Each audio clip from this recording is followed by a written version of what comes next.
Martin says he was working with his father-in-law and 18-year-old son-in-law this morning when their vehicle was suddenly surrounded by unmarked cars and masked men. They hopped out with their pistols already drawn.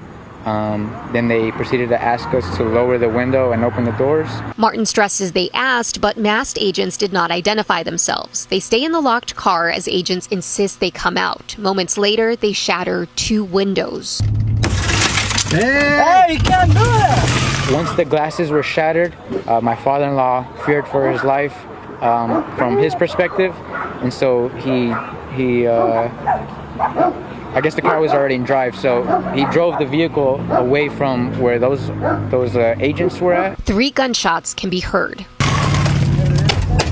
Thank God the bullets didn't go through the truck. They just got stuck into the door. But they were aimed at my brother-in-law, who was in the passenger front. The family sought the help of San Bernardino police, who arrived at their home. We made a report with them. They told us FBI wasn't going to contact with us. They say instead it turned into an hours-long standoff with several federal agencies showing up at their home.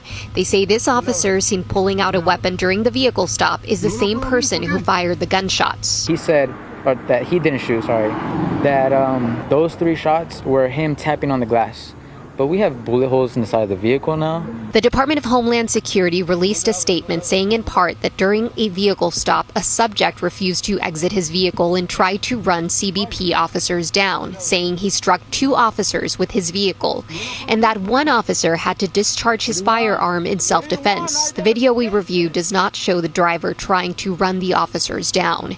The agency did not answer our questions about why the driver was stopped or whether the agents had an administrative or judicial warrant. Community groups are calling for accountability. It seems there to be like a lot of impunity, and this might be again one of the cases where we can bring forward to courts and say this is what's happening, right? When you let loose an administration and an agency to just basically create their own rules.